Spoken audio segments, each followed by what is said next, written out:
Jemaat Gibeon Church, selamat datang di ibadah online bersama kami.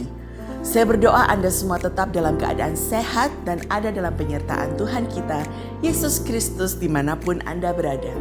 Saya ingin mengajak Anda untuk ikut aktif terlibat dalam serangkaian proses liturgi yang dilakukan agar kita bisa memaknai esensi Injil dalam ibadah online ini. Saya mengucapkan selamat beribadah, Tuhan Yesus memberkati.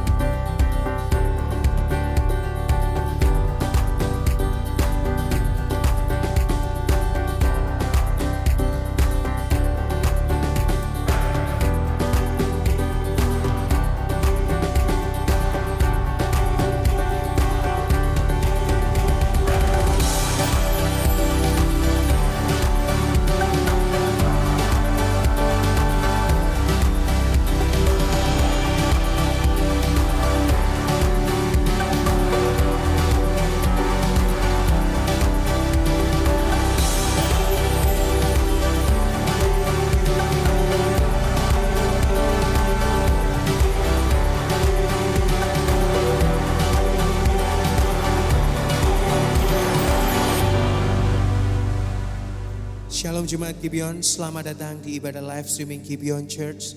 Mari saya undang kita sama-sama mau meneduhkan hati kita, mau menenangkan hati kita.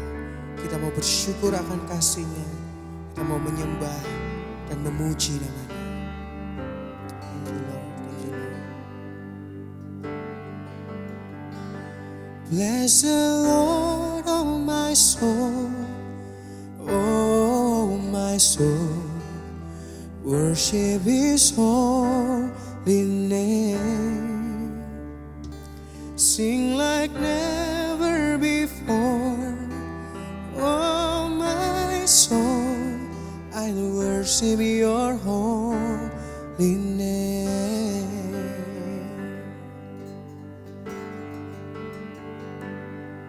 The sun comes up, it's a new day dawning. It's time to sing Your song again. Whatever may pass and whatever lies before me, let me be singing when the evening comes.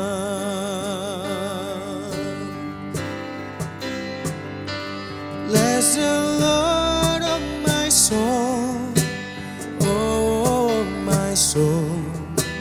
Worship His holy name. Sing like never before. Oh my soul, I'll worship Your holy name.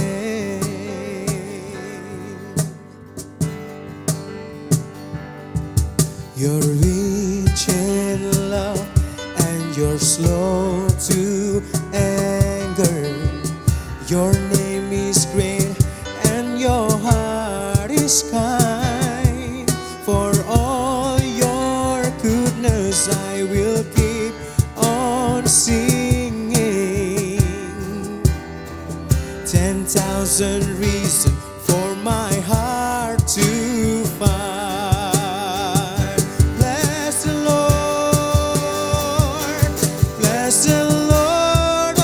Soul, oh my soul, worship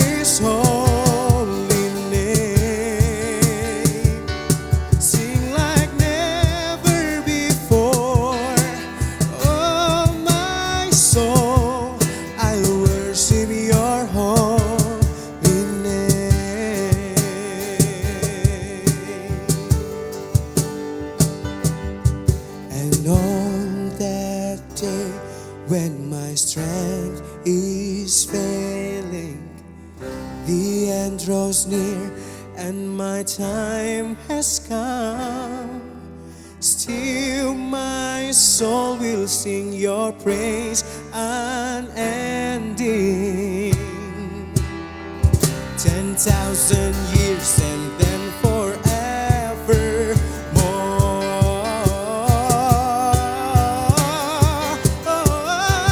Bless the Lord, oh my soul, oh my soul. Worship His holy name. Amen. Sing like never before. Oh my soul, I worship your holy name. Sing like never before. Oh my soul, I worship your holy name. Lord, I worship your holy name.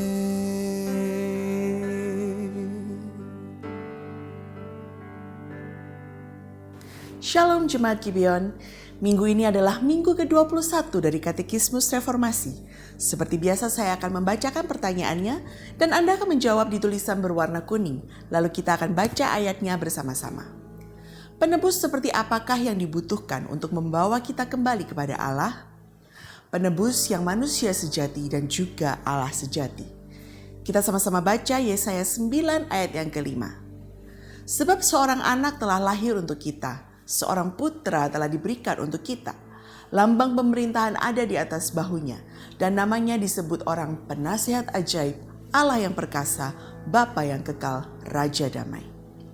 Saudara, kita perlu menyadari manusia jatuh dalam dosa dan upah dosa adalah maut. Manusia mengalami kerusakan total. Manusia tidak punya kemampuan untuk menyelamatkan dirinya sendiri. Kita perlu menyadari betapa kita sebagai manusia ini lemah. Pikiran kita cenderung dipenuhi dengan pikiran yang egois dan jahat. Saat-saat ini dunia sangat dibanjiri dengan konsep self-love, self-motivation, self-help, self-positivity. Semua terdengar begitu menginspirasi. Tapi kalau kita mau jujur, seberapa lama kita bisa konsisten seperti itu? Kalau sumbernya semua adalah self, bagaimana mungkin kita bisa menolong diri kita sendiri yang memang sudah mengalami kerusakan total? Selama kita hidup di dunia yang menuju kepada kebinasaannya ini, keadaan tidak akan semakin mudah dan apapun usaha kita yang bersumber pada self-power tidak akan pernah bisa berhasil.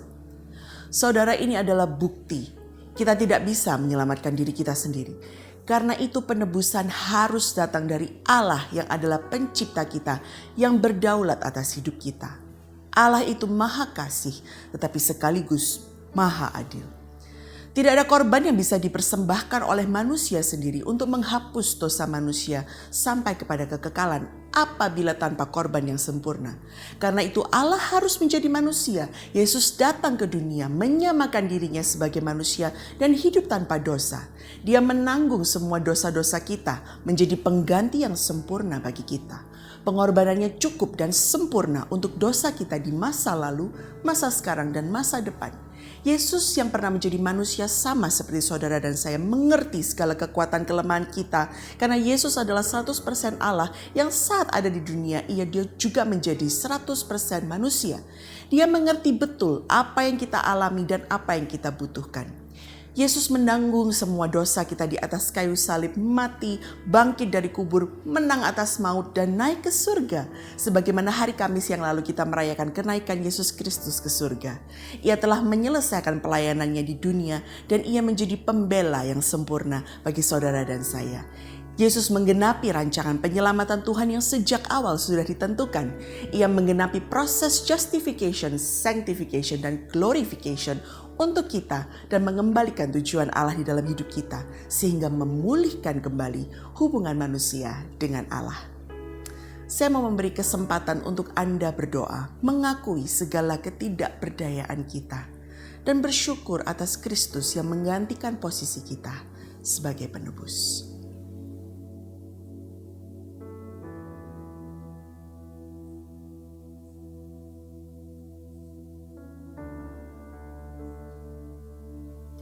Kami bersyukur Tuhan, di dalam keadilan-Mu Engkau menyatakan kasih-Mu yang besar untuk kami Tuhan.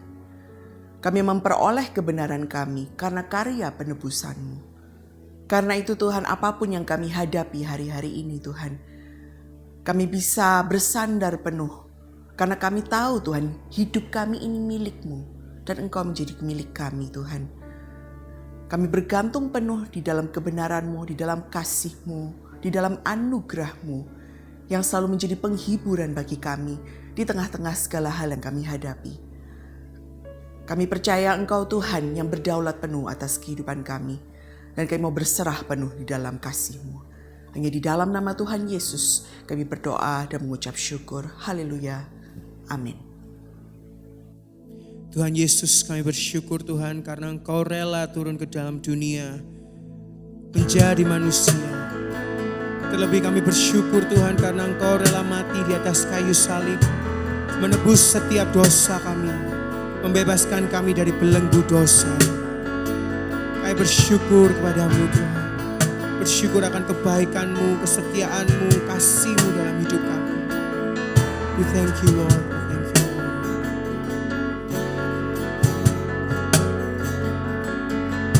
Ku pandang kemuliaan-Mu, Imam besar maha agung. Kaulah pemilik hidupku, Yesus Kristus Tuhan.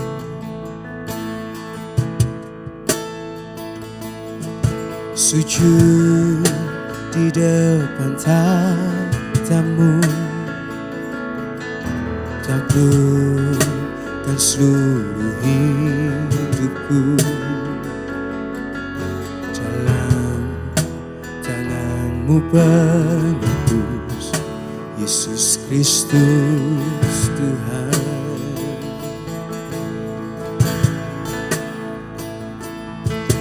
Tiada satu pun yang luput dari karya kasih-Mu yang mulia.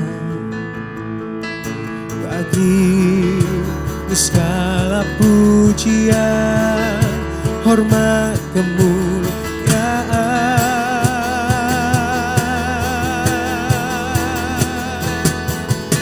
Engkau Tuhan ku tinggikan, yang bangkit dan menang, Yesus Kristus Tuhan.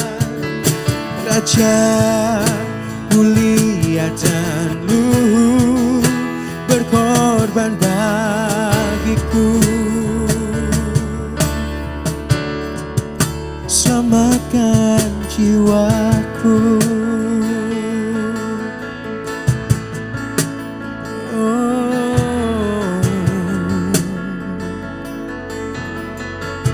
Sujud di depan tahta-Mu, sujud di depan tahta-Mu, taklukkan seluruh hidupku. Dalam tangan-Mu penebus, Yesus Kristus Tuhan.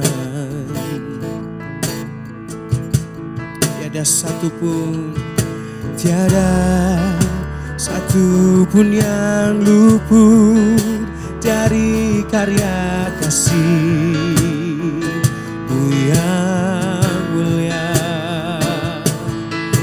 Bagi-Mu segala pujian, hormat, kemuliaan.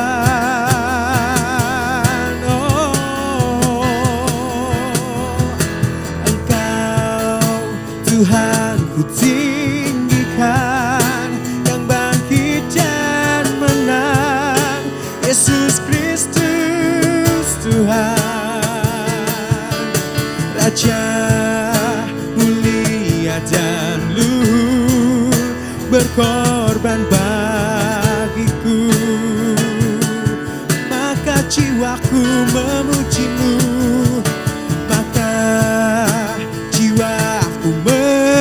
memuja, menyembah Sang Raja, Yesus Kristus Tuhan. Kekal sempurna kuasa-Mu, agunglah karya-Mu. Yesus Kristus Tuhan. Oh, terima kasih Tuhan. Tiada satu pun yang luput dari karya kasih-Mu yang mulia. Bagi-Mu segala pujian, hormat, kemuliaan.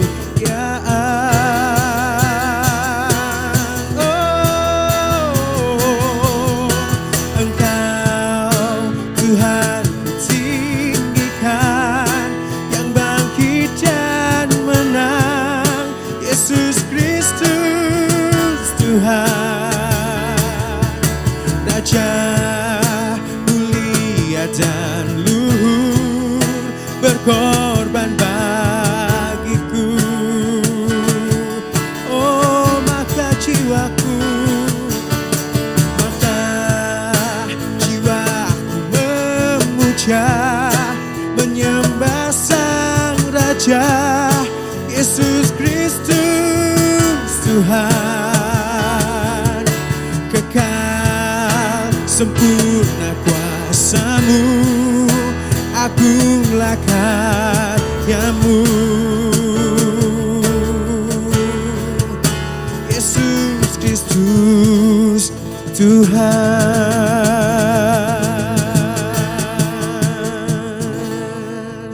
Oh, terima kasih Tuhan. Kami bersyukur Tuhan karena Engkau adalah Allah Alfa Omega, Allah yang berdaulat atas hidup kami Tuhan. Bahwa biarlah kami selalu sadar Tuhan, bahwa hidup kami ini aman di dalam tangan-Mu Tuhan. Karena Engkau selalu menyertai kami Tuhan. Thank you Lord. Thank you Lord.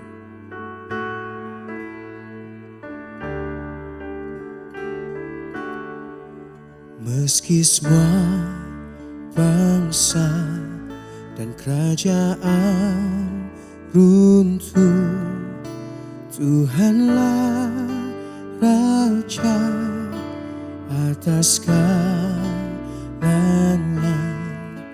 Ku takkan goyah atas kebenaran. Kau Allahku, Bapa yang kekal. Dia yang awal dan yang akhir, berkuasa setiap zaman. Sebab tatanya akan tetap berdiri. Segala kuasa kemuliaan, ku percaya namanya. Sebab Allahku, Bapa yang kekal. Meski malam gelap melampauiku, Dia bersamaku, menyertaiku. Kasih-Nya pasti, Dia mengenalku. Kau Allahku, Bapa yang kekal.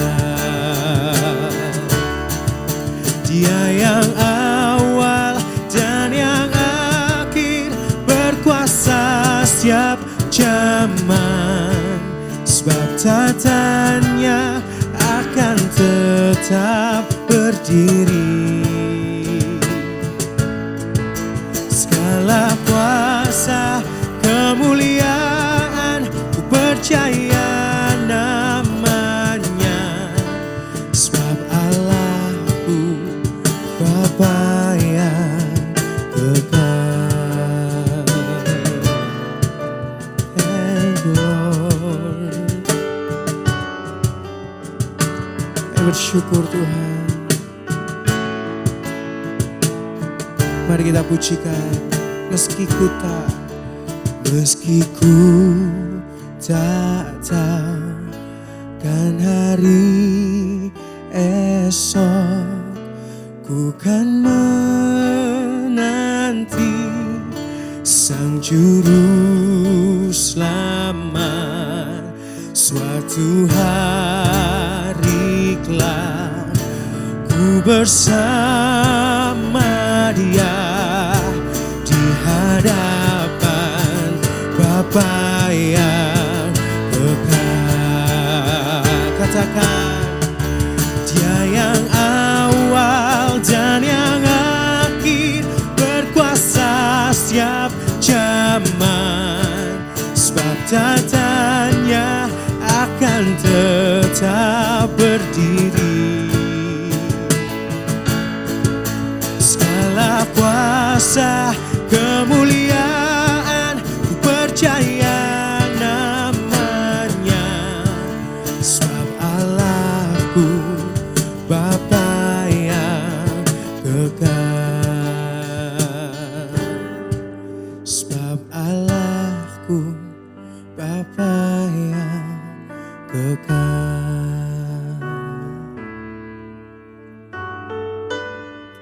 Thank you Lord.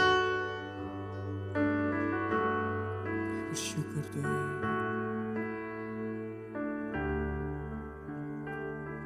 Bapa, meskipun dunia tidak semakin baik atau hidup kami tidak semakin baik Tuhan, tapi kami bersyukur Tuhan karena kami berdiri di batu karang yang teguh Tuhan, yaitu Engkau Tuhan. Engkau yang selalu menyertai kami, menjagai kami, melindungi kami. Engkau yang telah merancangkan kami bahkan saat kami masih di dalam kandungan Tuhan. Dan rancangan-Mu itu penuh dengan damai sejahtera. Ini kami Tuhan, kami serahkan hidup kami sepenuhnya ke dalam tangan-Mu Tuhan. Bapa, kami berdoa Tuhan karena sebentar lagi kami akan mendengarkan firman-Mu. Biarlah firman-Mu ini yang menjadi kekuatan bagi kami saat kami menjalani hari-hari kami Tuhan. Kami serahkan firman ini ke dalam tangan-Mu. Kami serahkan fokus kami ke dalam tangan-Mu Tuhan. Hanya di dalam nama Tuhan Yesus kami berdoa. Amin. Sebelum kita mendengarkan firman Tuhan, saat ini kita diberi kesempatan untuk memberi secara online. Anda bisa memberi dengan cara transfer ke rekening Gibeon Church yang tertera di layar Anda atau dengan scan QR Code dengan aplikasi-aplikasi yang ada di layar Anda. Selalu kami ingatkan, kita sudah menerima berkat yang terbesar, yaitu Yesus Kristus yang adalah harta yang paling berharga di dalam hidup kita. Sehingga kita memberi bukan supaya diberkati, tapi karena kita sudah diberkati. Sebelum memberi, mari kita sama-sama berdoa. Tuhan, kami bersyukur untuk kesetiaan-Mu. Kami bersyukur Tuhan kalau Engkau menyertai hidup kami dengan sempurna. Dan saat ini kalau kami diberi kesempatan Tuhan untuk memberi sebagian dari berkat yang sudah Kau berikan dalam kehidupan kami, biarlah kami memberi dengan ucapan syukur dan penuh dengan sukacita. Hanya di dalam nama Tuhan Yesus kami berdoa dan mengucap syukur. Haleluya. Amin. Selamat memberi.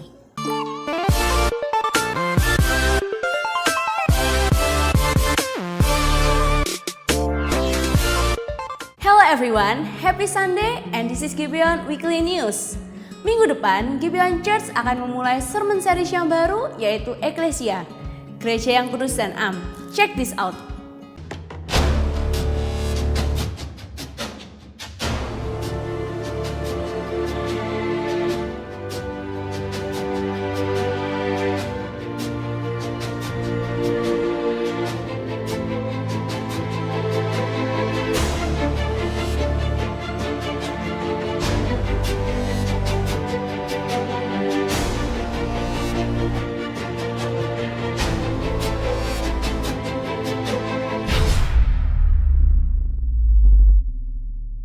Jangan lewatkan Gospel Talks yang akan diadakan dengan judul How to Deal with Your Emotion in Time of Crisis, Self-Counseling with the Gospel. Hari Rabu pukul 18.30 tayang di Instagram Live dan YouTube Live Gibeon Church. Dan untuk Anda yang ingin mendengar Gospel Talks episode sebelumnya, kunjungi YouTube channel kami di Gibeon Church Surabaya. Leaders, kami mau mengingatkan bahwa Gibeon Church akan mengadakan Leaders Online Huddle sesuai yang telah disosialisasikan di grup para leaders. Mark it on your calendar supaya Anda tidak melewatkannya pada tanggal 1 dan 2 Juni pukul 18.30 malam melalui Zoom. Pengumuman ini ditujukan kepada Anda, peserta kelas Anda pasti selamat dan Anda pasti berubah. Jika Anda telah mengikuti kelas sebelumnya, Anda bisa melanjutkan kelas APS dan APB secara online melalui Zoom. Kelas ini akan dimulai pada hari Minggu tanggal 7 Juni pukul 1 siang. Don't miss it. This is all for today. God bless you.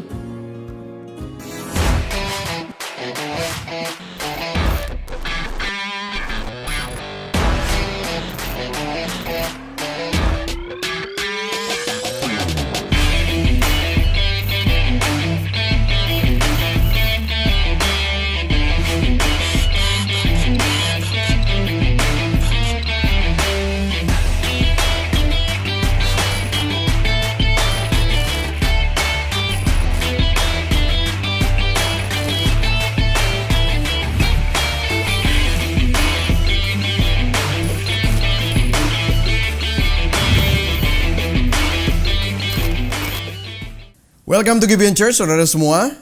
Bagi saudara yang baru pertama kali join, kita mempunyai hashtag bukan tempat untuk orang sempurna. Tapi kita yang tidak sempurna ini, oleh karena anugerah Tuhan, oleh karena inisiatif Tuhan, kita semua disempurnakan. Dan bahkan Tuhan yang sempurna itu tinggal di dalam kita untuk memulihkan kita, menyempurnakan kita dengan kuasa Injil dan oleh kasih karunia-Nya. Amin. Nah, kalau saudara sadar kita ada di tengah-tengah dan di penghujung dari khotbah berseri kita yang berjudul Following Jesus. Selama 3 minggu terakhir, dan ini adalah minggu yang keempat, kita sudah belajar bahwa hati kita perlu dikalibrasi. Kenapa hati kita perlu dikalibrasi? Karena apa yang kita percayai akan menentukan cara pandang kita. Dan cara pandang kita akan menentukan perilaku kita. Dan apa yang kita putuskan di dalam hidup kita. Itulah sebabnya semua perkataan-perkataan Kristus itu kita perlu kaji ulang, untuk kita perlu teliti satu demi satu. Kadang-kadang apa yang kita percayai itu tidak sesuai, tidak sama dan selaras dengan apa yang Kristus katakan. Itulah sebabnya kita perlu mengalami kalibrasi ini. Minggu yang pertama kita belajar tentang penyangkalan diri, di mana keadaan hati manusia itu kecenderungannya adalah self-centered, tetapi Kristus menyuruh kita untuk menyangkal diri, menanggalkan manusia lama dan mengenakan manusia baru. Di mana minggu kedua kita juga berbicara mengenai perkataan keras Yesus, di mana murid-murid Kristus bahkan banyak yang mengundurkan diri. Dan bagaimana kita semua itu disuruh menjadi pengikut Kristus, murid Kristus, bukan hanya cari mujizat, bukan hanya cari berkat. Dan minggu lalu kita belajar mengenai rahasia menjadi besar, di mana kerajaan surga itu upside down, sangat bertolak belakang, sangat terbalik. Bagaimana kalau saudara mau menjadi yang terkemuka, Anda harus menjadi yang terkecil. Anda yang terdahulu harus menjadi yang terkemudian. Anda yang ingin menjadi besar, Anda yang want to become the greatest, actually has to become the servant of all. Upside down kingdom. Kalau saudara belum mendengar ini semua, make sure saudara bisa menyimak khotbah-khotbah dari khotbah berseri ini. Anda dapat download Gibeon app di Google Play Store atau App Store di iTunes. Anda juga bisa menyimak di Spotify atau di Joox atau di YouTube channel kami yang namanya Gibeon Church Surabaya. Oke? Nah, hari ini kita akan berbicara mengenai menghadapi penderitaan. Saudara, jujur, judul ini adalah judul yang sangat tidak populer diberitakan di mimbar-mimbar gereja. Karena memang manusia pada dasarnya tidak suka penderitaan. Saudara pernah ketemu dengan orang yang hobinya menderita? Saya rasa saya nggak pernah ketemu dengan orang yang seperti itu. Malah biasanya hobinya adalah kenyamanan atau menjauh dari yang namanya penderitaan. Nah, saudara, kita sebagai manusia nggak suka yang namanya masalah, problem, penderitaan. Itu kita benci. Tetapi masalahnya, saudara, penderitaan itu nggak perlu diundang. Krisis itu nggak perlu diundang. Itu semua datang dengan sendirinya. Benar atau tidak, saudara? Anda keluar dari sini, Anda baru beli sesuatu, Anda baru beli rumah, Anda baru beli mobil, pasti akan ada masalah-masalah dengan hal-hal yang baru Anda beli itu. Anda punya hubungan yang baru, pasti akan timbul masalah. Kenapa? Karena masalah itu adalah bagian dari kehidupan kita semua. Apalagi saat-saat ini, di mana bukan hanya di Indonesia saja, tetapi seluruh dunia sedang mengalami penderitaan yang merupakan dampak dari pandemi COVID-19. Kita semua mengalami dampaknya. Bisnis saudara mungkin kena dampak. Toko saudara kena dampaknya. Mungkin kesehatan saudara kena dampaknya. Banyak sekali berita duka kanan dan kiri. Mungkin keluarga saudara juga saat ini sedang berduka. Saya banyak ditelepon jemaat dan di WA oleh jemaat selama beberapa minggu ini yang mengalami begitu banyak pergumulan dan penderitaan karena dampak dari COVID-19. Tapi saya mau katakan kepada saudara semua bahwa penderitaan, masalah, pergumulan, krisis adalah bagian dari kehidupan manusia. Saudara, ada mitos yang dulu saya percayai yang sangat tidak alkitabiah. Saya dulu berpikir bahwa semakin saya rajin ke gereja, semakin saya rajin baca Alkitab, semakin saya rajin berdoa, menyembah Tuhan atau melayani, saya berusaha untuk dekat dengan Tuhan, maka itu adalah rahasia supaya saya bebas dari masalah, bebas dari penderitaan, gak ada lagi pergumulan. Tetapi saya mau katakan kepada saudara, saya maaf nih ya, hari ini saya mau kasih kebenaran kepada saudara bahwa teori itu adalah pengajaran yang tidak bertanggung jawab. Itu gak alkitabiah. Kalau saudara perhatikan dan selidiki semua isi dari Alkitab, semua tokoh-tokoh Alkitab, semua cerita-cerita yang tertulis di dalam Alkitab, mereka semua mengalami penderitaan. Penderitaan adalah bagian dari cerita mereka semua. Penderitaan adalah bagian dari kehidupan manusia. Dan kita semua mengalaminya. Itulah sebabnya hari ini kita perlu ada kalibrasi hati. Katakan kepada kanan kirimu, ayo kamu perlu kalibrasi hati. Amin saudara. Billy Graham memberikan sebuah quote that we are fallen creatures living in a fallen world that has been twisted and corrupted by sin. We all share in its brokenness. Most of all, we share in its tragic legacy of disease and death. Kita semua adalah makhluk yang sudah jatuh ke dalam dosa, yang hidup di dalam dunia yang sudah jatuh ke dalam kutuk dosa, yang telah dikorupsi dan dirusak karena dosa. Dan kita semua mengalami akibat dari kerusakan itu. Kita semua mewarisi tragedi penyakit dan juga tragedi kematian. Saudara, penderitaan itu harus dihadapi. Baik Anda yang percaya Tuhan atau tidak percaya Tuhan, baik Anda yang ada di dalam Kristus ataupun tidak ada yang di dalam Kristus, semua pasti akan mengalaminya. Nah, ayat yang akan kita baca, ayat nas kita hari ini adalah ayat yang sering kita selidiki yang merupakan kata-kata Yesus. Di hari terakhir sebelum Yesus ditangkap dan diadili kemudian disalib, dia mengatakan hal ini kepada murid-muridnya. Kita akan baca sama-sama. Kita sudah tahu tentang ayat ini. Ini adalah ayat dari Alkitab bahasa Indonesia terjemahan sederhana. Saya akan bacakan buat saudara. Semua ini kukatakan kepada kalian masing-masing yang sudah bersatu dengan aku, supaya kamu bisa hidup dengan hati yang tenang. Dalam bahasa aslinya adalah irene atau shalom. Dengan hati yang penuh dengan damai sejahtera. Dalam dunia ini kamu pasti menderita. Tetapi kuatkanlah hatimu karena aku sudah mengalahkan dunia. Saudara, ini bukan saya yang ngomong. Ini bukan pendeta yang ngomong. Ini bukan teori manusia. Tetapi Yesus sendiri yang ngomong. Bahwa di dalam dunia ini kamu pasti menderita. Wow. Dan kalau saudara lihat bagian pertama dari ayat ini. Semua ini kukatakan kepadamu, kepada kalian. Kalau bahasa Inggrisnya, I have said these things to you. Apa yang dikatakan sih? Semua ini kukatakan, ini apa sih yang dikatakan? Dikatakan, kalau saudara perhatikan, kita lihat dulu konteksnya. Semua ini kukatakan kepadamu di Yohanes 14 ayat 25. Yesus berbicara bahwa dia akan pergi.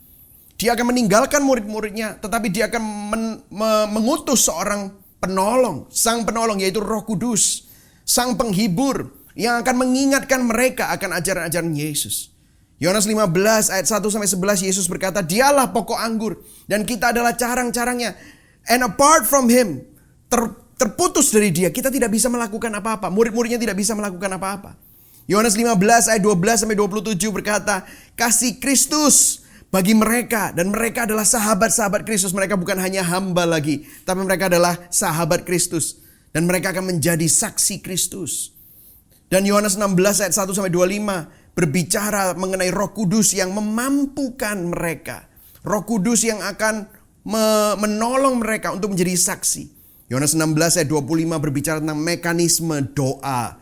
Bagaimana mereka disuruh untuk berdoa. Dan Yohanes 16 ayat 33 adalah hidup dalam damai sejahtera dan kemenangan meskipun mereka hidup di dalam penderitaan.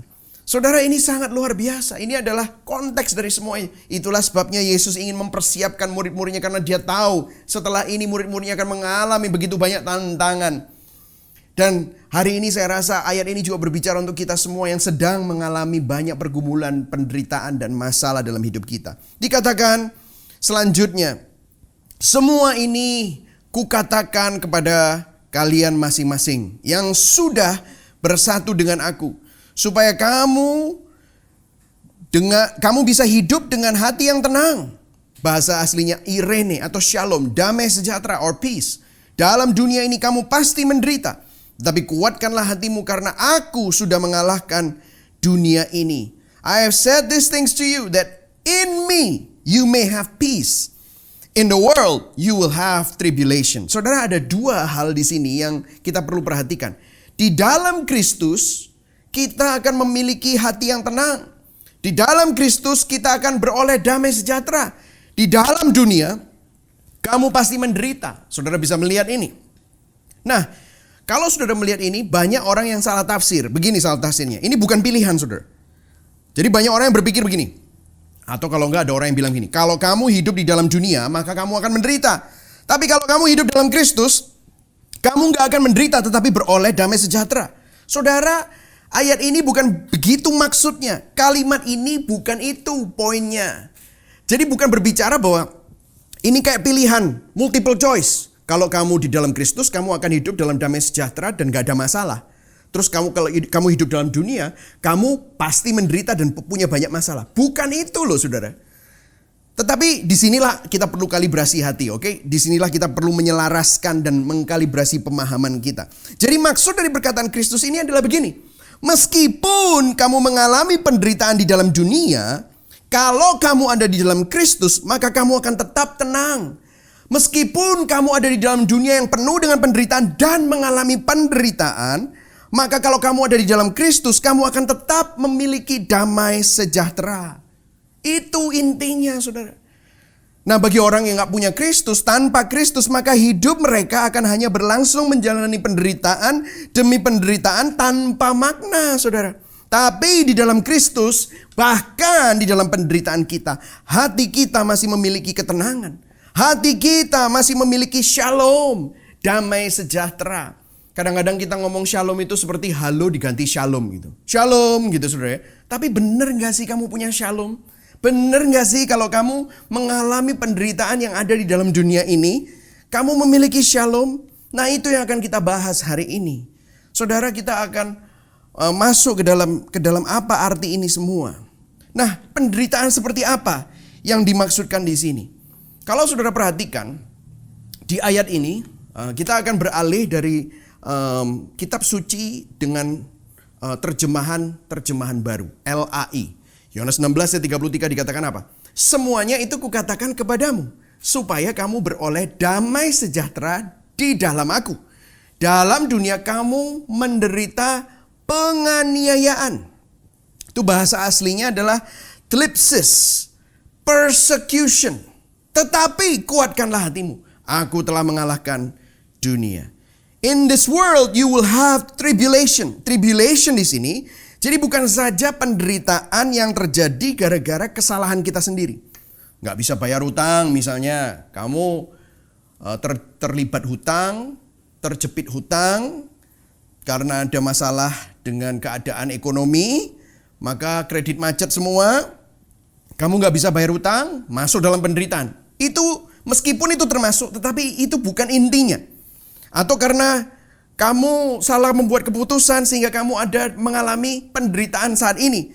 Karena keserakahan kita, kecerobohan kita mengalami penderitaan. Atau penyakit karena nggak jaga makan, karena sembrono hidupnya, jadi kamu mengalami penderitaan. Atau hanya mengalami penderitaan karena kelalaian orang lain, atau ditipu orang, atau jadi korban bencana alam. Meskipun itu juga termasuk dalam semua itu, tetapi kata thlipsis ini juga berkonotasi penderitaan karena iman di dalam Kristus. Kalau karena imanmu kamu mengalami penganiayaan, kalau karena kamu percaya Tuhan Yesus kamu gak naik pangkat, kalau karena kamu punya keyakinan di dalam Injil maka kamu mau jujur, justru kamu yang gak dapat tendernya. Karena keyakinanmu kamu mengalami tekanan. Tuhan bilang jangan kaget karena kamu akan mengalami thlipsis ini. Persecution. Di sini dikatakan jangan kaget, saudara. Saudara, di Yohanes 16 itu kan, ini Yohanes 16:33. Yohanes 16 ayat 1-nya udah dikatakan. Yesus pernah ngomong. Jadi beberapa waktu sebelumnya Yesus sudah ngomong sama murid-muridnya. Dikatakan, semuanya ini kukatakan kepadamu, sama ya, semuanya ini kukatakan kepadamu, supaya kamu jangan kecewa dan menolak aku. Ayat 2-nya, dengarkan, perhatikan. Kamu akan dikucilkan. Bahkan akan datang saatnya bahwa setiap orang yang membunuh kamu akan menyangka bahwa ia berbuat bakti bagi Allah. Wow. Bukankah itu adalah masa-masa saat ini? Mereka mengucilkan orang-orang yang percaya pada Kristus. Mereka bahkan membunuh orang-orang yang ada di dalam Kristus dan mereka menyangka itu, dia berbuat itu untuk agamanya. Mereka akan berbuat demikian karena mereka tidak mengenal baik Bapa maupun aku. Tetapi semuanya ini kukatakan kepadamu supaya apabila datang saatnya kamu ingat bahwa aku telah mengatakannya kepadamu. Jadi Yesus cuma mau bilang sama kita semua, jangan kaget. Ini udah terjadi, udah saya nubuatkan. Saudara, di sini kita perlu kalibrasi. Saudara, saya tahu ini nggak nyaman untuk disampaikan. Tetapi kalau saya tidak menyampaikan ini kepada saudara, saya nggak menjadi gembala yang baik. Saya tidak menjadi gereja. Kita tidak menjadi gereja yang memberitakan the whole counsel of God. Kebenaran Alkitab yang menyeluruh. Kita nggak bisa pilih-pilih dan mengkhotbahkan hal-hal yang enak didengar saja. Kadang-kadang begitu banyak orang mengkhotbahkan hal-hal yang enak didengar. Yang tentang berkat dan mujizat supaya apa? Ratingnya naik. Supaya gerejanya ramai. Supaya kita jadi makin populer. No. We need to go back to the Bible. Kita sebagai gereja Tuhan yang kudus dan am ini perlu bertobat. Hati saya sering sedih dan bercampur geram. Kenapa? Semakin sedikit hamba Tuhan yang mau berbicara mengenai hal-hal seperti ini. Yang dibicarakan kebanyakan hanya berkat materi. Bagaimana berkat untuk mendapatkan mujizat jasmani, kesuksesan duniawi. Terutama justru di akhir-akhir ini.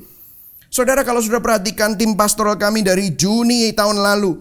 Bahkan khotbah berseri yang kita mulai Januari tahun 2020. Khotbah berseri Exodus.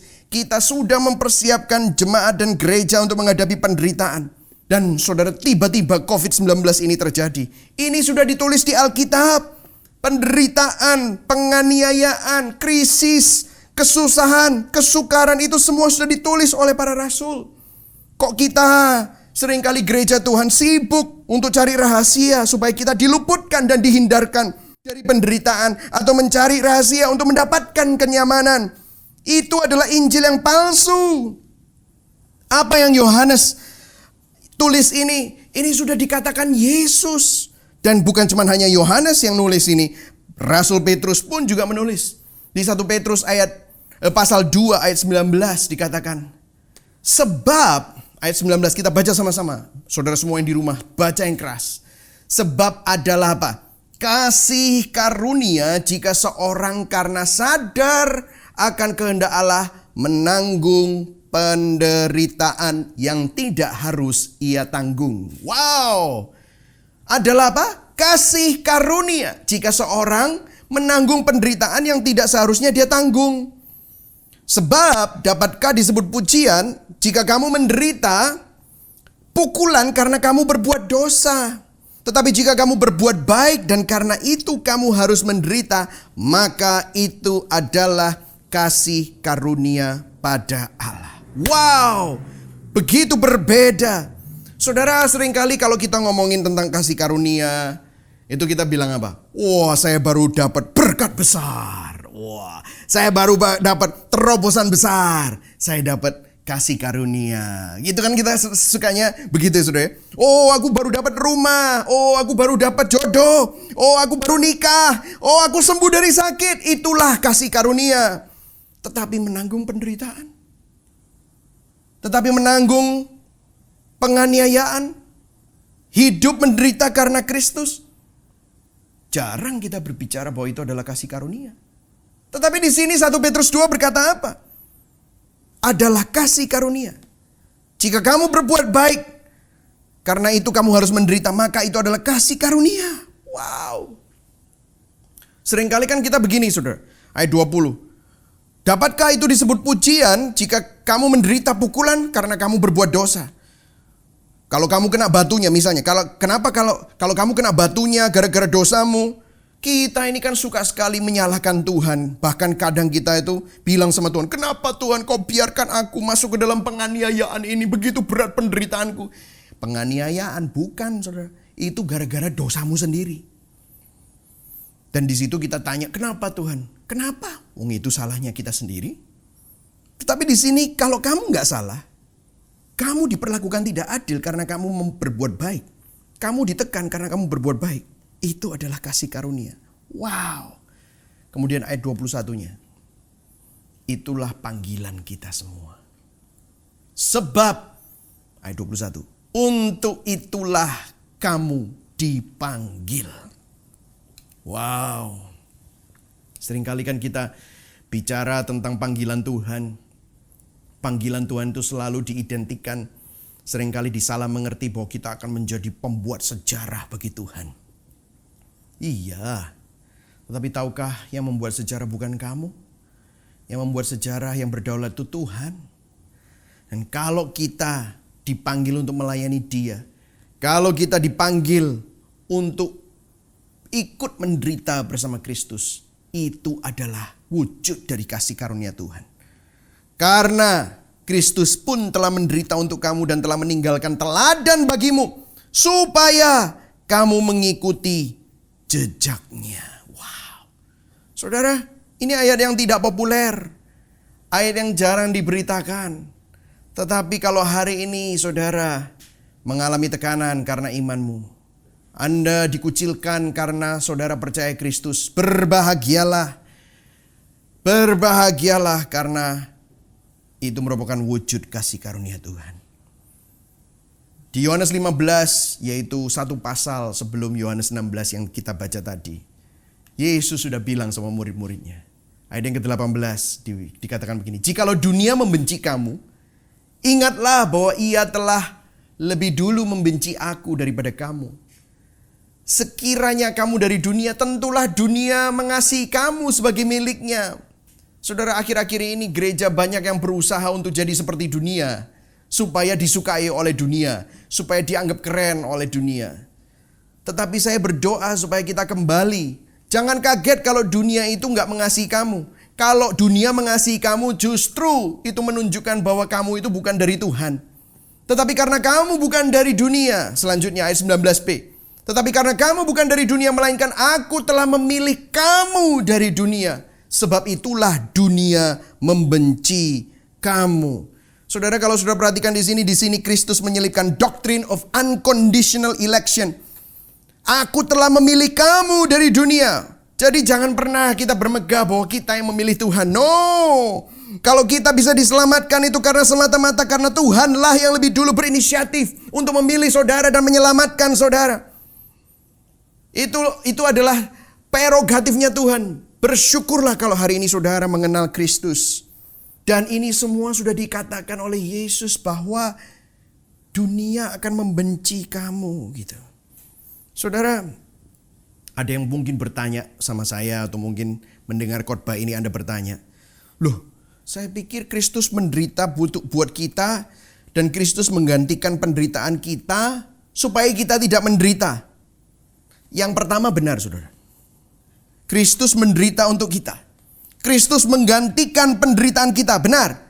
Kenapa, saudara? Akibat dosa adalah maut. Jadi Kristus menggantikan Hukuman, the penalti dari dosa itu digantikan.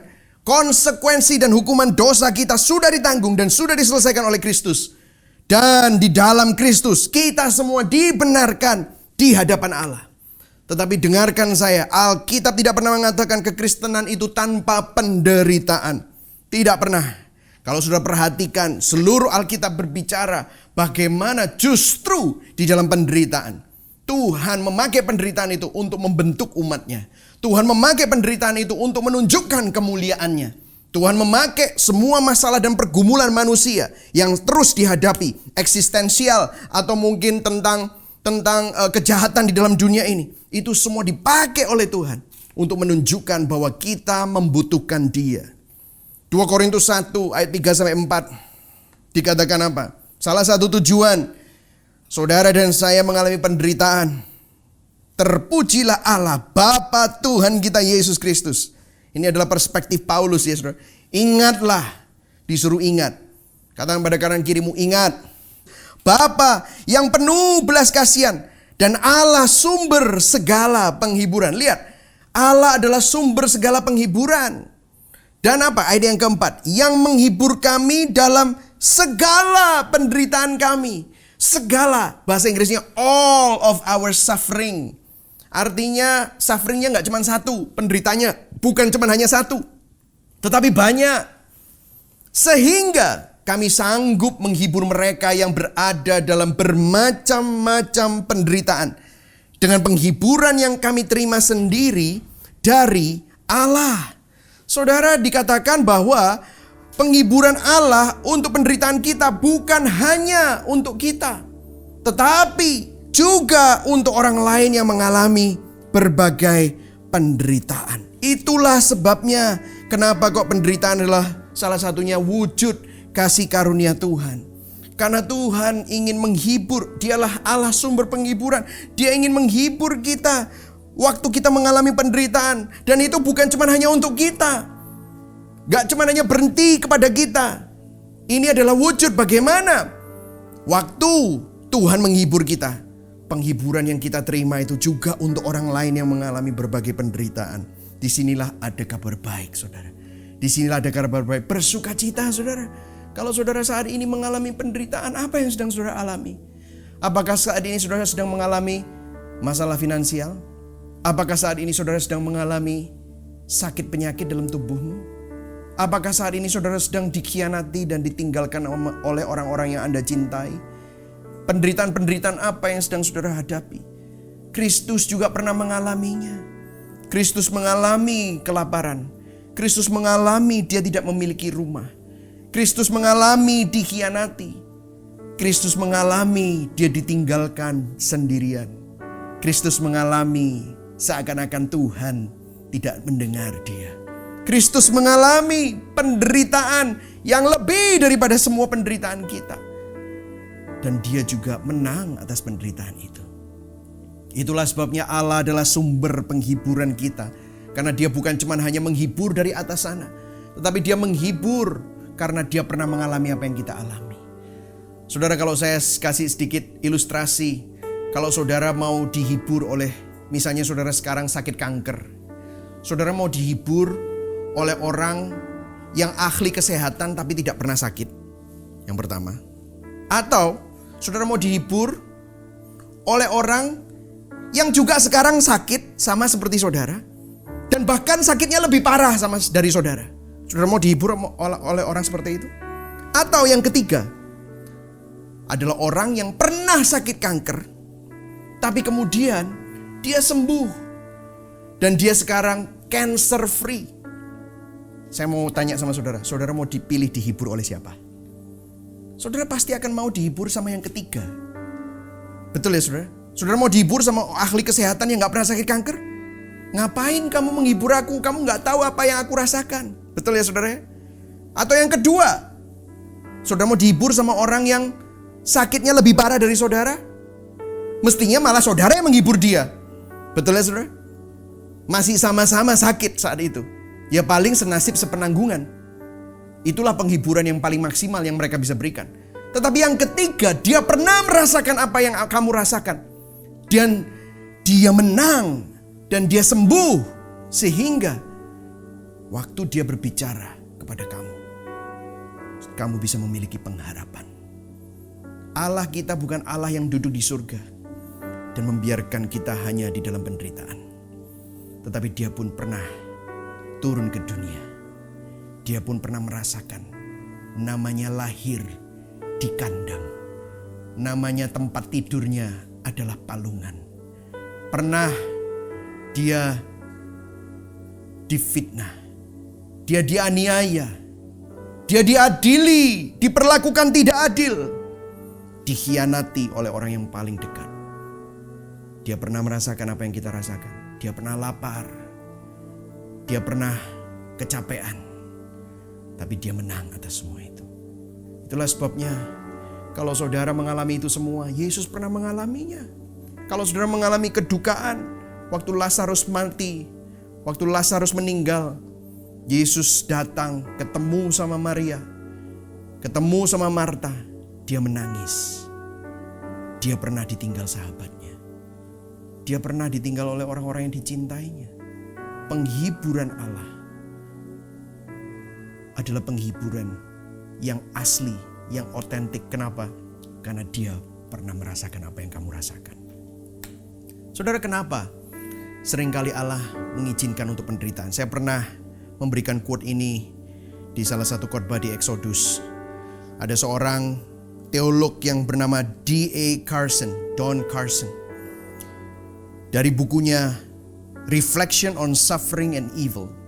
For in a fallen world, pain and suffering can be God's megaphone to an individual or to a nation, distracting our attention from the selfishness of a life that functionally disowns God. Di dalam dunia yang sudah jatuh dalam dosa, justru kejahatan dan penderitaan dapat menjadi cara Allah untuk berbicara kepada seseorang atau suatu bangsa untuk mendapatkan perhatian kita dari kehidupan yang berpusat pada diri sendiri, kehidupan yang menyangkali keberadaan Tuhan. Seringkali waktu keadaan kita baik-baik, kita lupa Tuhan. Kita lupa betapa rentannya kehidupan kita. Tetapi pada saat ada suffering, pada saat ada penderitaan, kita jadi ingat apa yang penting dalam hidup ini. Gak ada orang yang mau meninggal, hidupnya tinggal beberapa jam, dia masih mau ke mall dan nonton bioskop. Gak ada, saudara. Semuanya pasti cari orang yang dia cintai. Dia pasti memberikan pesan kepada orang-orang yang sangat berarti baginya. Kenapa? Pada waktu itu tiba-tiba yang tidak penting jadi gak penting sama sekali. Yang dulu mungkin kelihatannya penting tetapi tidak penting, itu ditinggalkan. Dan justru mereka sadar what really matters. Kalau saya tanya sama saudara, kapan sih kita bertobat? Kapan kita ketemu dan berjumpa dengan Tuhan? Apakah saudara lagi happy-happy? Atau pas kita lagi jaya-jayanya? No. Waktu kita ketemu Tuhan biasanya waktu kita mengalami penderitaan. Kapan kita biasanya mengalami penderitaan? Kapan kita bisa mengalami Tuhan? Apakah kita pada waktu masih sehat, tegap, dan gak butuh siapapun? Seringkali kita lupa bahwa Tuhan lebih berkuasa dan berdaulat. Waktu kita menangis, waktu kita mengalami jalan buntu, waktu kita sudah tidak bisa kemana-mana lagi, di situ kita bertemu dengan Tuhan. Saudara, kalau kita mau jujur, penderitaan diizinkan Tuhan untuk menyadarkan kita bahwa kita adalah manusia yang rentan dan terbatas. Yang setuju katakan amin. Bahwa kita membutuhkan Tuhan. Saudara, hari ini kalau saudara mengalami itu semua, ini adalah wujud kasih karunia Tuhan. Karena Tuhan ingin mengingatkan kita bahwa kita tidak bisa hidup tanpa Dia. Dia ingin memakai semua masalah-masalah ini. Saya bersyukur ada pandemi COVID-19. Seakan-akan seluruh dunia mengalami hari Sabat. Seluruh dunia mengalami pause button. Sehingga mereka tidak bisa bergerak cepat lagi. Saya bersyukur kita semua harus tinggal di rumah beberapa minggu.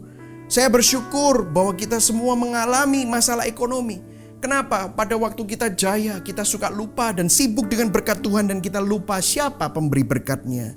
Dan hari ini kalau saudara mengalami penderitaan, bersyukurlah itu karena Tuhan mengasihi saudara. Itu adalah wujud kasih karunia Tuhan. Artinya Tuhan ingin memberikan penghiburan kepada saudara. Sehingga penghiburan itu tidak berhenti hanya pada saudara. Tetapi saudara juga bisa menjadi penyalur penghiburan itu kepada orang lain. Dan saudara bisa memberikan penghiburan yang saudara terima dari Allah kepada orang-orang yang juga mengalami penderitaan. Amin saudara.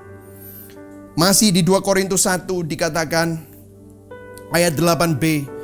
Rasul Paulus berkata, beban yang ditanggungkan atas kami begitu besar dan begitu berat. Kami telah putus asa juga akan hidup kami. Jadi ini adalah salah satu yang dikomplainkan Paulus atau dituliskan Paulus untuk menggambarkan bagaimana beban penderitaan yang dia alami.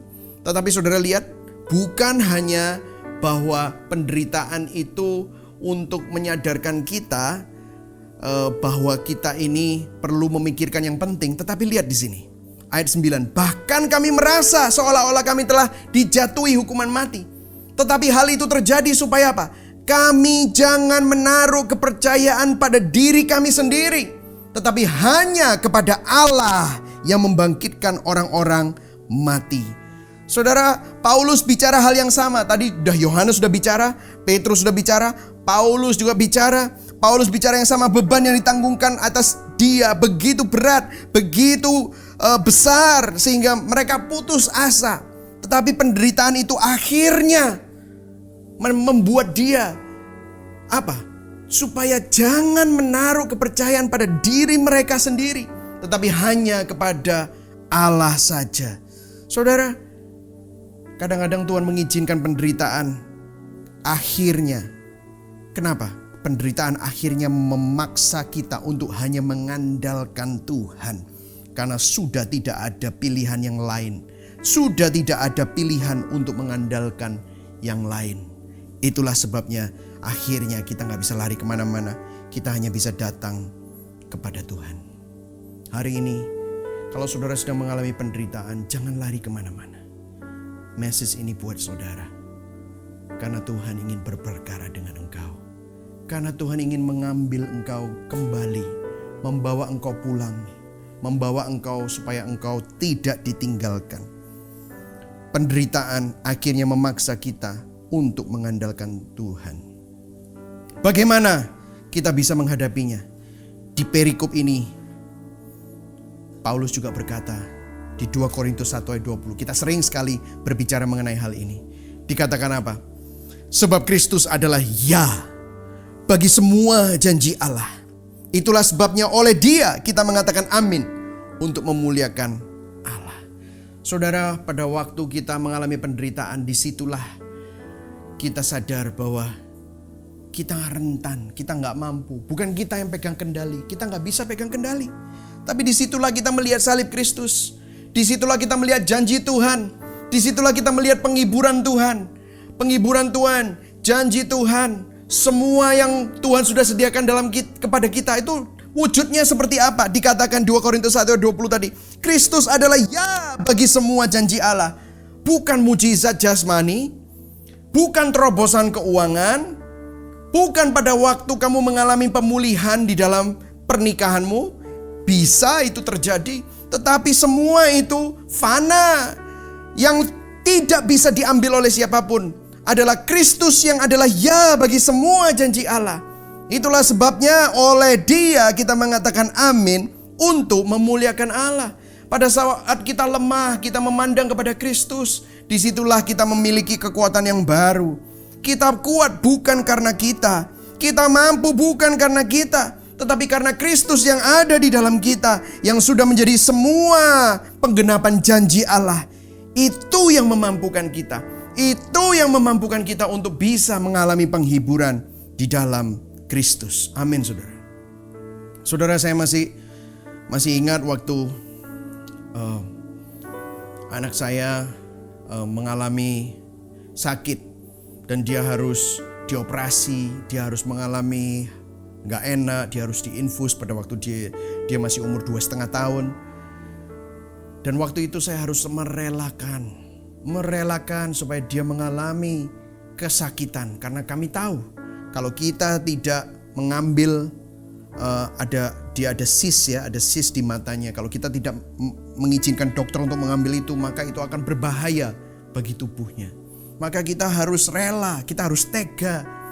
Bahkan pada waktu saya mendampingi dia untuk diinfus, disuntik, waktu dia harus dioperasi, waduh dia ketakutan.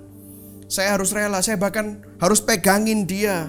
Karena dia meronta-ronta. Dia tanya, "Daddy, why are you doing this?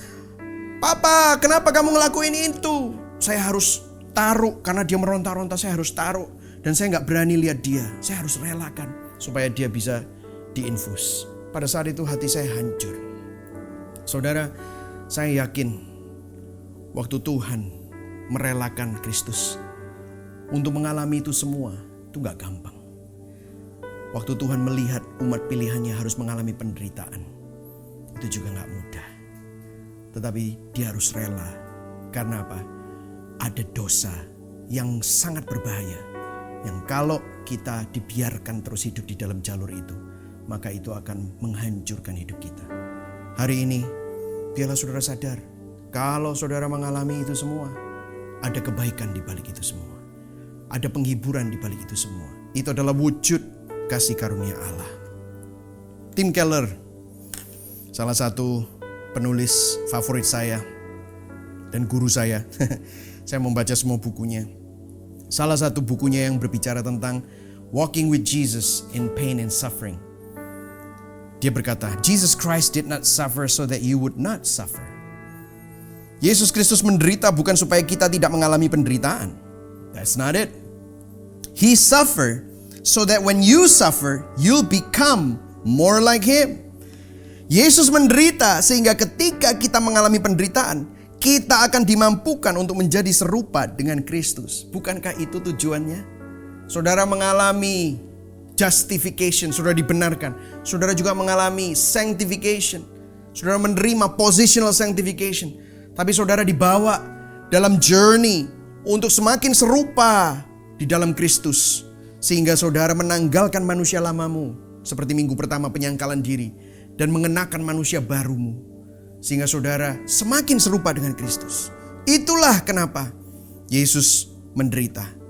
Dikatakan juga, the gospel does not promise you better life circumstances. Injil tidak menjanjikan kita untuk memiliki keadaan yang baik dalam hidup ini. But it promises you a better life. Tetapi Injil menjanjikan supaya hidup kita menjadi bermakna. Tahukah saudara, tanpa Kristus, semua orang di dalam dunia ini mengalami penderitaan. Tapi penderitaan yang mereka alami tidak ada maknanya karena hanya dari penderitaan ke satu kepada penderitaan yang lain. Kalaupun ada maknanya, maknanya adalah makna yang fana. Tidak ada nilai kekekalannya. Tetapi di dalam Kristus, semua itu ada kebaikan dan ada kemuliaan Tuhan. Ada makna yang luar biasa di dalam penderitaan kita.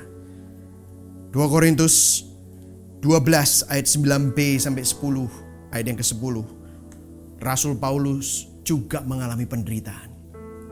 Dia mengalami yang dikatakan Alkitab duri dalam daging. Kita nggak tahu apa itu duri dalam daging. Apakah itu sakit? Konon ada yang bilang bahwa itu adalah matanya. Ada yang bilang bahwa itu adalah sakit di tubuhnya. Nobody knows. Ada pergumulan yang lain. We don't know. Tetapi dia minta sama Tuhan.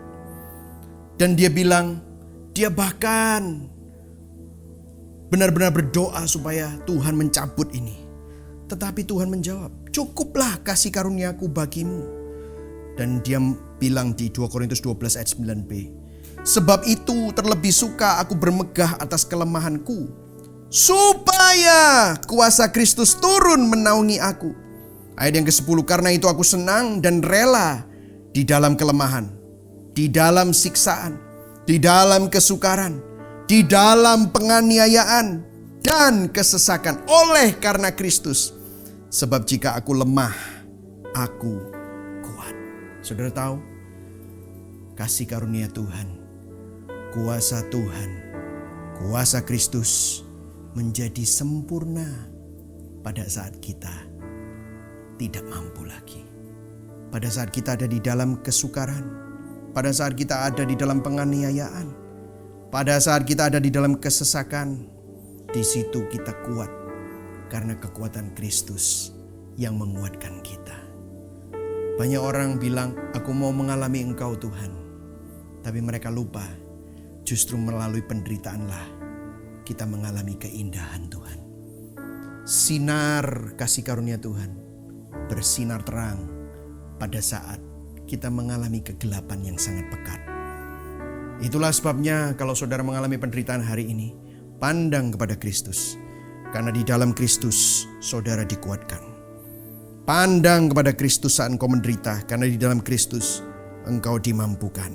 Pandang kepada Kristus pada saat engkau mengalami kesesakan, karena di dalam Kristus engkau dipulihkan, dihiburkan. Amin, saudara. Saya akan tutup dengan sebuah kisah.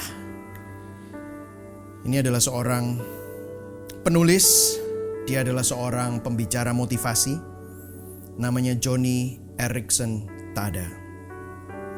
Pada waktu dia berumur 18 tahun, Joni Eareckson Tada dari keluarga yang cukup berada dan mampu. Dia mempunyai hobi berkuda. Dan satu hari pada waktu dia berkuda, gak tahu apa yang terjadi, dia jatuh dari kudanya sehingga lehernya patah, saudara. Dan kalau saudara tahu, itu berefek sangat buruk karena lehernya patah. Dia lumpuh dari leher sampai ke bawah. Ini adalah tampilan dari Joni Eareckson Tada. Dan dia adalah seorang yang percaya kepada Yesus. Dan waktu di rumah sakit dia dikunjungi teman-temannya dan orang-orang gereja. Dia ditanyain mau didoakan. Dia selalu berdoa untuk disembuhkan. Bahkan dia suka membaca Yohanes 5 mengenai kesembuhan di Bethesda. Ayat yang sering kali dikhotbahkan di mana-mana mengenai mujizat Tuhan. Dia percaya bahwa Tuhan sanggup menyembuhkan dia. Puluhan tahun kemudian, tepatnya 46 tahun kemudian, saudara tahu keadaan Joni masih tetap sama. Tetapi imannya tetap teguh. Dia berbicara di sebuah conference. Dia khotbah dalam conference besar itu mengenai iman di dalam Kristus. Di sesi tanya jawab, ada orang bertanya sama dia, apakah kamu masih percaya bahwa Tuhan menyembuhkan? Dia bilang, ya tentu saja saya percaya Tuhan menyembuhkan. Tapi bagaimana kalau ternyata Tuhan tidak menyembuhkan? Orang itu bilang, sudah 46 tahun kamu menunggu. Dia mengatakan sesuatu yang sangat-sangat powerful dan luar biasa. Dia bilang begini, don't be thinking that for me in heaven, the big deal after I get to see Jesus is to get my new body. Jangan berpikir bahwa kalau aku nanti ketemu Yesus di surga, bahwa yang aku dambakan adalah tubuh yang baru. Bukan itu. Itulah sebabnya dia udah gak minta lagi tubuh yang baru, kaki yang baru atau kesembuhan. Tetapi lebih daripada itu, more than that, I want a glorified heart. I want a glorified heart that no longer twists the truth, resists God, looks for an escape, gets defeated by pain, becomes anxious or worrisome. Aku mau mempunyai hati yang mulia, hati yang sudah dipulihkan oleh kemuliaan Tuhan, yang tidak lagi percaya kepada kebohongan dunia, tidak lagi mempertanyakan Tuhan, tidak lagi selalu cari jalan pintas, hati yang tidak dikalahkan oleh penderitaan, hati yang tidak lagi selalu khawatir dan gelisah. Dia berkata juga, God is more concerned with conforming me to the likeness of His Son than leaving me in my comfort zone. God is more interested in inward qualities than outward circumstances. Things like refining my faith, humbling my heart, cleaning up my thought, life, and strengthening my character. Tuhan lebih peduli dalam mengubah aku untuk semakin menjadi serupa dengan Kristus daripada meninggalkan aku dalam zona nyamanku dan kenyamananku. Tuhan lebih tertarik pada hatiku, apa yang ada di dalam diriku daripada yang terjadi di sekelilingku. Itu memurnikan imanku, membuat aku jadi rendah hati, membersihkan pikiranku, membentuk karakterku. Itu dikatakan oleh seorang wanita yang sudah 50 tahun ini tetap lumpuh. Saudara, saya mau kasih tahu kepada saudara konklusi dari khotbah kita. Penderitaan di dalam Kristus tidak ada yang sia-sia. Semuanya diizinkan supaya kebaikan Tuhan dinyatakan dalam hidupmu. Semuanya diizinkan untuk kebaikan kita. Semuanya diizinkan untuk membawa kemuliaan bagi Tuhan. Yohanes 16 ayat 33 saya akan bacakan lagi buat saudara. Semuanya ini kukatakan kepadamu supaya kalian mendapat sejahtera, shalom. Karena bersatu dengan aku, di dunia kita akan menderita, tapi tabahkanlah hatimu. Aku sudah mengalahkan dunia. Kuatkanlah hatimu, karena Yesus sudah menang. I have said these things to you, that in me you may have peace. In the world you will have tribulation, but take heart, I have overcome the world. Allah turut bekerja dalam segala sesuatu untuk mendatangkan kebaikan. Mari sama-sama kita berdoa. Ambil waktu saudara untuk merenungkan firman ini. Apakah saudara sedang berada dalam penderitaan hari-hari ini?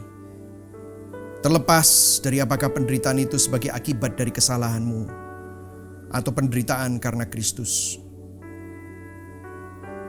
Responi penderitaan dengan prinsip yang tadi sudah diberitakan. Jangan berlarut-larut dalam kesusahan.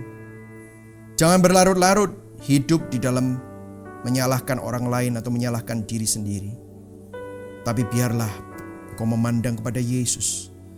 Engkau memandang kepada Tuhan yang mengizinkan penderitaan itu terjadi untuk membawa engkau kepada Tuhan. Untuk membawa engkau merenungkan bahwa tanpa Tuhan kita rentan, kita terbatas. Tetapi Tuhanlah yang berdaulat. Bahwa kita tidak bisa hidup tanpa Dia. Pandanglah kepada Kristus yang sudah lebih dulu menderita buat kita, yang sudah lebih dulu mengalami apa yang kita alami. Tetapi Dia tidak berdosa, tetapi Dia mengalahkan itu semua. Biarlah kemuliaan Tuhan, kebaikan Tuhan dinyatakan melalui penderitaan yang saudara alami. Terima kasih Tuhan atas firman-Mu hari ini. Kalau ada di antara anak-anak-Mu yang saat ini mengalami penderitaan, biarlah hari ini mereka sadar bahwa mereka tidak sendirian. Engkau adalah Allah Immanuel. Mazmur 23 berkata bahwa sekalipun kami melewati lembah kekelaman, kami tidak takut bahaya, sebab Engkau beserta dengan kami. Tidak pernah kami ditinggalkan sendirian. Engkau selalu bersama dengan kami. Engkau adalah Allah Immanuel. Kami berdoa biarlah Engkau yang menghibur setiap anak-anak-Mu. Engkau yang ingatkan bahwa mereka butuh Engkau. Tanpa Engkau hidup kami rentan. Hidup kami fragile. Begitu mudah untuk goyah. Tapi kami mengucap syukur bahwa tangan-Mu yang pegang tangan kami. Kami mengucap syukur bahwa Engkaulah yang berdaulat dan memegang kendali. Bahkan Engkau bekerja dalam segala sesuatu yang kami alami. Termasuk kesalahan kami. Termasuk penderitaan kami. Termasuk ketidakadilan yang kami alami. Engkau berkarya di situ. Sehingga dari situ kami dimurnikan. Dari situ kami terus memandang kepada Kristus dan mengandalkan Engkau saja, karena kami tidak punya pilihan yang lain. Terima kasih Tuhan. Biarlah hari ini firman yang diberitakan ini dapat memberikan encouragement, menguatkan kami semua. Di dalam nama Bapa, Putra dan Roh Kudus, di dalam nama Tuhan Yesus Kristus, terimalah anugerah Tuhan. Yang percaya sama-sama katakan amin. Saudara, mari sama-sama kita satukan hati kita, arahkan hati kita kepada Dia yang menyelamatkan, memelihara dan menopang saudara dan saya. Mari sama-sama kita angkat tangan kita. Tuhan Yesus memberkati engkau. Tuhan Yesus melindungi engkau. Tuhan menyinari engkau dengan wajahnya dan memberikan engkau kasih karunia. Tuhan menghadapkan wajahnya kepadamu dan memberikan engkau damai sejahtera. Dalam keadaan apapun yang sedang kau alami, ada shalom dalam hidupmu. Tuhan memberkati engkau dengan kisah iman dan pengharapan, sehingga cerita hidupmu senantiasa menyaksikan kebaikan anugerah Tuhan dan mempermuliakan nama Tuhan. Kiranya Allah Bapa, Putra dan Roh Kudus selalu melingkupi engkau, menguatkan engkau dan mendewasakan engkau, memberkati engkau dan menyertai engkau dari sekarang sampai selama-lamanya. Yang percaya sama-sama katakan, amin. Tuhan Yesus memberkati saudara semua. Kalau saudara mengalami penderitaan apapun itu, pandanglah kepada Yesus. Dia tidak pernah meninggalkan saudara. I will see you soon. Kami mengucapkan terima kasih kepada Anda semua yang telah mengikuti ibadah online pada hari ini. Saya percaya iman kita semakin dikuatkan di dalam dasar Injil Yesus Kristus yang kokoh. Minggu depan kita akan memulai sermon series baru Eklesia. Nah, bagi Anda yang ingin mendengarkan lagi khotbah-khotbah dari sermon series Following Jesus atau yang sebelumnya, make sure Anda download Gibeon app di HP Anda atau visit website kami di www.gibeon.church. Lalu kami juga menyediakan fasilitas prayer call untuk melayani Anda yang membutuhkan dukungan doa. Anda bisa mengirim pesan prayer request Anda di nomor WhatsApp yang ada di layar Anda. Tim doa kami akan memfollow up lebih lanjut. Tak lupa kami mengingatkan, setelah ibadah pukul 8, 10.30 dan 16.30 akan ada Zoom After Service Hangout, our virtual lobby untuk jemaat, leaders dan khususnya untuk Anda yang pertama kali bergabung dengan kami. Di sana para leaders Gibeon Church ingin menyapa dan berinteraksi dengan Anda semua. Sampai ketemu di ibadah online Gibeon Church selanjutnya. I will see you. Tuhan Yesus memberkati.